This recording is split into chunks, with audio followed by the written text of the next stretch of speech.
Creativity and community are absolutely vital in challenging times. Welcome to Syncreate, a show where we explore the intersections between creativity, psychology, and spirituality. We believe everyone has the capacity to create. Our goal is to demystify the process and expand the boundaries of what it means to be creative. We talk with visionaries and change makers and everyday creatives working in a wide range of fields and media, from the arts to science, technology, and business. We aim to illuminate the creative process from imagination to innovation and everything in between. I'm Melinda Rothaus, and I help individuals and organizations bring their dreams and visions to life. I'm Charlotte Gullick, and I'm a writer, educator, and writing coach. We are the co-authors of a book on the creative process, also called Syncreate. At Syncreate, we're here to support your creative endeavors. If you have an idea for a project or a new venture and you're not sure how to get it off the ground, find us at syncreate.org. Our book, now available in both print and audiobook format, walks you through the stages of the creative process so you can take action on your creative goals. We offer resources, creative process tools, and coaching to help you bring your work to the world, including our monthly creativity coaching group. We'd be delighted for you to join us. We'd also love to hear your feedback on the show. Please drop us a line at info@syncreate.org. We're looking for feedback on how we can improve the show, what's resonating for you, and what future topics you'd like us to cover. All right. Hi, everyone. Welcome back to the Syncreate podcast. And we are very excited today because it's a milestone. This is our 100th episode, if you can believe that. Been doing the show for just about almost exactly 2 years now. Initially was releasing every other week. Then I moved at the beginning of last year to a weekly format. We might go back eventually to the bi-weekly format because it's a lot. It's a lot to put out a podcast every single week. But I'm really excited about this milestone. It's kind of incredible, really, to think about it, because when I first started doing the show, I didn't really know anything about podcasting, and I had to learn it as I went. And I had a great mentor, Mike Osborne, our producer. Want to give a shout out to him and all the folks that helped kind of get this off the ground, including you, Charlotte. We've been doing these Creative Spark episodes together for quite a while now, and they've been really fun to kind of do a short, sweet little tidbit of an episode every other week. So it's so exciting, and I'm thrilled that you've asked me to talk to you about this today. Well, yes, of course. I remember when we were sitting in your the guest house in downtown Austin, and you and Drew Carpenter and John Best and we would get together because we had a strong faith that we wanted to help people with their creativity. Yeah. And we discussed the possibilities of a podcast. We even did a couple of funky recordings. And because of life circumstances, that particular iteration of the podcast did not work out. But you, Miss Melinda Rothaus, you were like, I believe in this. And then I also think there was something else happening at the same time that kind of pushed you to go through the discomfort of not knowing of how to do this. And you said, my voice and this topic matters. And so what was that? Yeah. So just to even backtrack a little bit on that, when the four of us were working together, we tried to do an app around creativity. We worked pretty hard on it for quite a while, never got off the ground. And then we decided to channel all of that energy into the book, which was, a success in terms of we wrote it and published it, and it's out there in the world. And it's award-winning. It's award-winning. It won a Silver Nautilus Award for creativity and innovation. And we later recorded an audiobook version of it that we narrated ourselves, which we discussed in a previous episode, the process for that. And so Yeah, it was during the pandemic that, first of all, we were, like, doing everything on Zoom. I was having tons of meetings on Zoom. So, you start to get used to seeing yourself on video and, like, maybe becoming a little more comfortable with that. I wasn't really a big video person before that. But also this desire to have the deeper conversations about things that matter around creativity, psychology, spirituality, and also, like to put some different voices out there into the podcast space, which tends to be a bit bro-y and male dominated, so like where's the women's voices? Where are the diverse voices? Where are the creative voices? And I felt like it was just kind of part of my personal mission to Mhm. um to bring that into being and share what I had learned. I did this PhD in the psychology of creativity, and I thought, well, I know a thing or two. I've learned some things about creativity, and I know all these really interesting, amazing, creative people all over the world, and like, let's make a show. Awesome. Yeah. I can so it's fascinating to me that you're saying that you got more comfortable during the pandemic seeing yourself on camera. But don't you have a degree in performance studies? Yes, I do. So, And like, that's an interesting thing. So can you talk about that a little bit? yeah, so I mean, I've also mentioned on the show multiple times that when I was a kid, I had this strong desire to sing, but I was very shy.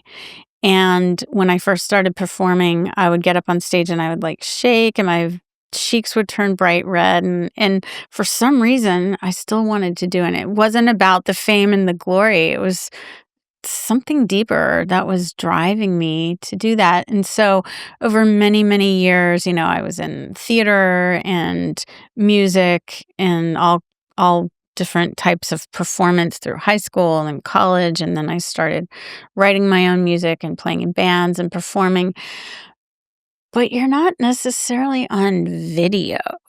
There's Mm, something about video that can be very self-conscious, and I went through a similar thing earlier in my life. I studied classical voice and opera for many years, and when I would sing and, often part of the voice lessons were recording yourself, and then you had to listen back, and I hated it. I couldn't stand it. It made me cringe because what I was hearing on the tape at that time, did not match what I was hearing in my head, and it was so cringy.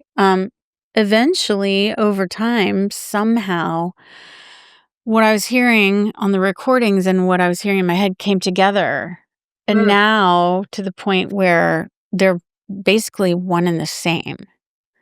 I don't know exactly whether that was, like, learning to control my voice or getting just more comfortable with the mhm. experience of hearing myself, but it can be very self-conscious, and I think video even more so, like, seeing yourself, like, there's many of us that don't even really like seeing ourselves in photographs, let alone on video.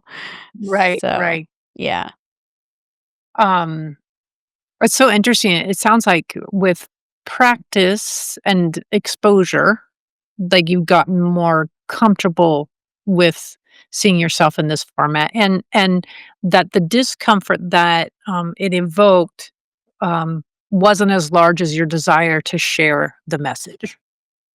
Right, and that I mean, that's we can get into a whole conversation about ego, right? Right. Are we so focused on our self consciousness that it inhibits us from doing the things we want to do? Or do we find ways to get through that and get past that because we do feel like we have something that's worth sharing and worth putting ourselves out there for, whatever that looks like? And ego's role, right, is to protect us and keep us safe, but it can also keep us shut down. And there are very legit reasons why people don't have the support they need in order to move. Like the self consciousness becomes paralyzing. Of course. Um, so let's say you meet a young woman who's like, I might want to go into podcasting, but there's already so many voices, and I don't even know what I'm doing. Like, what advice would you give that young person or old person? Yeah. Right. Yeah, I think it's about taking the leap, taking the risk. If you feel like you have something that you want to share with the world, the world does need to hear all of our voices, and not only the voices that happen to be dominant. In fact, that makes it even more important why we need the other voices. Um Mhm. and, if you have a desire and a drive to do that, take the risk and ask for help. You Mhm. know, I think the only way I was able to get this podcast off the ground again is because of Mike's help and support. You and Drew, of course, were very supportive as well from the beginning. Um, and I didn't do it alone. Some people do. Some people just do a podcast from their closet, and that's awesome. You know, Mhm. um, but I had some guidance and some mentoring around that really helped me feel like, okay, I don't know what I'm doing, but I have someone who does, and they're helping me figure it out. So mentorship, right? And Mhm. that's awesome. And, it also seems like you're part of your vision, and I think this aligns with what Syncreate we want to do, is make a greater number of people feel empowered with their creativity.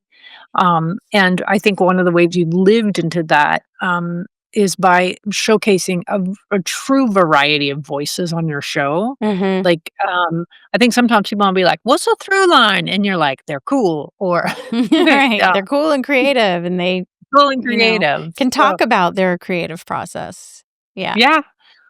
So like the it's important for you to amplify voices, not just your own. Yeah. I would, and I think about like, what's that word? Not the retrospective or the ova of the show, not the hoof, the ova. But like, you had some. Do you know what I'm talking about? I think so. What's that like? What No, like the a French word, collection of like words? "oeuvre," like your body of Yes, work. that's what I'm Yes, trying to say. yes. But it sounded Not like your you said hoof, your "oof," oof. which is egg. That's what I was like. Not woof, oof. Right. Okay. Love it. So, when you think about the egg, I mean, the all like, you've 100 shows, that's a lot of work, and it is a real milestone, like you said, but, like, did it's kind of like you had a few ideas about, who you would have on the show, and then also just trusting that life would lead you to the next guests. Can you talk a little bit about what it's like to, like, only have a shaky, sense of who you'll interview or what the content of the show will be, and yet still going forward? Yeah, for sure. Like, I initially drew from people that, are part of my sort of everyday circle. And Mhm, then, I do have like the blessing that I travel quite a bit. I go to these conferences, I meet people working in creative fields and often, invite them then to come on the show. So it's been amazing just to broaden my own network of creatives, and then people refer people to me. You've referred some wonderful people to me. And then now, as the show's gotten more established, I have more and more people reaching out, mhm. asking to be on the show, which is really fun as well. But like, leading up to this 100th episode, I'm going to be traveling for a good bit of the summer, and maybe we'll touch on that. And so I'm trying to record, a bunch of episodes before I leave because I won't be able to do it while I'm away. And so it's been a little bit of a scramble of like, okay, who do I want to have on the show leading up to this 100th episode? And actually I've ended up with a wonderful slate of guests that I'm really excited about. But sometimes it's a scramble, and I do host everything myself, from the booking to I use this wonderful studio, Record ATX in Austin, for the recordings, which makes it really easy. But then there's all the post-production and editing and pulling clips and transcripts and show notes and website and publishing. And, I have some help with some of those things, social media, but I do a lot of it myself. And it's a weekly process. It's part of my weekly schedule. And so to that end, I will note that we are planning to take a little production pause later in the summer, like at least for the month of August, maybe into September, just to kind of regroup and see where we're at and where do we want to go from here. And then we'll be back in the fall. Excellent. Excellent. Yeah. I'm wondering if are there any particular shows, which may not be fair because they're all your babies. Are there any particular shows you were like, oh, that one is really just, I'm so glad I did that one, or that's a voice I don't know that other people might, no, it's not necessarily creative, or like, are there particular shows that stand out to you that you're very proud of and or they taught you a lot? I mean, so many, and it is Mhm. hard to name. One of the ones I did recently that I really enjoyed was the show with Lama Dorje, the Tibetan Buddhist teacher, and Carolina, his assistant and translator. And that one was both in English and Spanish.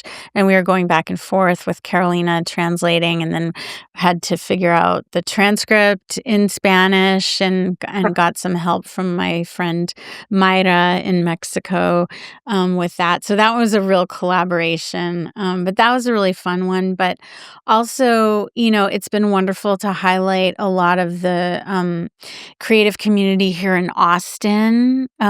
Folks from Austin Community College, Prudence Arsenault, Marcus McWhorter, Shuja Udine, and many other folks from Austin, as well as some of these folks that I've met from attending these different conferences around the country. And, again, and I love our creative sparks too. Mhm. They're fun, they're quick. We have this very natural rapport because we've known each other for so long and worked together now. And I love the idea of the creative sparks, that people can just take a quick like shot of creativity and then go out and Mhm. try something on their own. So I like the variety between the shorter creative spark episodes and then the longer episodes with guests. So So, who is your first guest? So my very first guest was Mike Osborne, the Mhm. producer. And he's a veteran podcaster. He has quite a popular show right now called Famous and Gravy, which is all about kind of examining the lives of dead celebrities. But he also produced several shows for Stanford when he was there. He did his PhD there, more kind of scientific shows, Generation Anthropocene and Raw Data.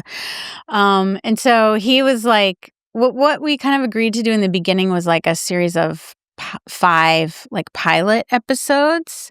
And again, those were mostly with people here in Austin that I already knew that, were willing to come and take a chance on this little experiment I was doing. And I think they turned out great, and of course it's evolved and changed over Mhm. time, you know, since that time. And I've learned so much about being a host and the kinds of questions to ask. And again, just getting comfortable with talking on camera and, on audio in this way, and relating with guests, and thinking about, the kinds of questions that help draw people out to talk about their creative process and so forth. I think one of your knacks is the ability to go deep and, a platform that can stay pretty shallow Yeah. sometimes. Yeah. I admire that, and so asking good questions seems like one of the lessons learned. Yeah. Yeah, for sure. And, I wasn't necessarily a huge podcast consumer. Mhm. before I started doing the show. Of course, I listened to some podcasts here and there, but I was always a big fan of people like Terry Gross from Fresh Air and Krista Tippett from On Being on NPR, and just the depths that they would get to with guests, often creative people or people involved in some aspect of sort of the spiritual journey. Mhm. Yeah. So those were some of my kind of role models, I guess. Cool. Yeah. Um, Thinking about people creating their advisory board, you got Terry Gross there, you got Chris. Yeah, But, totally.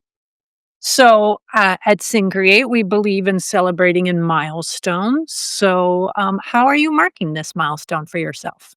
Yes. Well, part of it is that it's coinciding with this trip I have coming up, which I have mentioned before.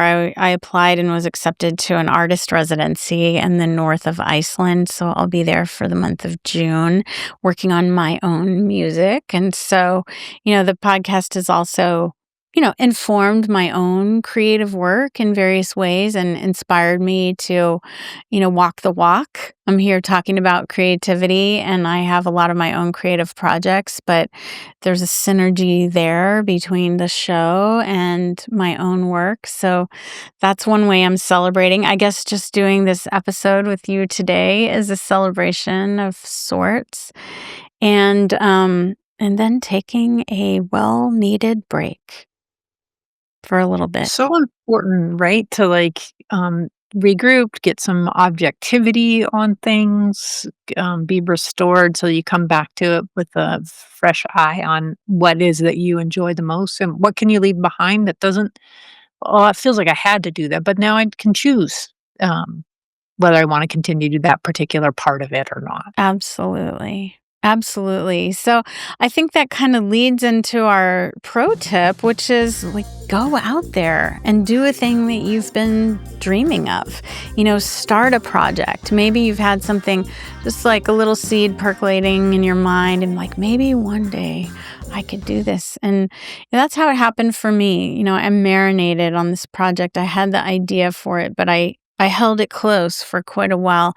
And Mhm. then finally, at a certain moment, I was ready to okay, I'm going to do this. I'm going to try it and see what happens. I don't know if it will succeed, if it will fail. I'm sure I'll learn something from the process, but just taking that leap and taking that risk to start a project. I think it's so key because it's one of the ways we learn to trust ourselves in the world is listening to what our dreams are and taking a small step in that direction. And, self-trust is hard, Yeah. um, particularly when there are a lot of voices saying no, or your voice doesn't matter, or what do you have to bring to the conversation? And that I trust myself enough to say, I I have an idea that I want to share and I want to amplify other voices and I'm gonna do this. Yeah. And I think also, seeing other people doing it, hopefully Mhm. that's an inspiration. Like, I don't know if I could ever do that, but like, if this person's doing it over there, maybe I can, you know? So, Yep, and or how do I brush up against that? Could I yeah, be a guest on the show, right? absolutely. So, Baby steps. Yeah. cool. Well, congratulations on your 100th episode, and Thank thank you for you. doing what you're doing. It's important. Thank you. Yeah. I still love it. So that's a good sign. The 100th episode, I still love it. There's Yeah, your tagline, right? exactly. Find and connect with us on YouTube and social media under Syncreate. And we're now on Patreon as well. If you enjoy the show, please subscribe and leave us a review. And again, we'd love to hear from you. So drop us a line anytime at info@syncreate.org. We'd love to hear your feedback. If you tried some of our creative sparks out and you want to let us know how it went or have ideas for potential topics or guests you'd like us to cover. We're recording today at Record ATX Studios in Austin with Charlotte joining us from the Hudson Valley. The podcast is produced in collaboration with Mike Osborne at 14th Street Studios here in Austin. Thanks so much for being with us and see you next time.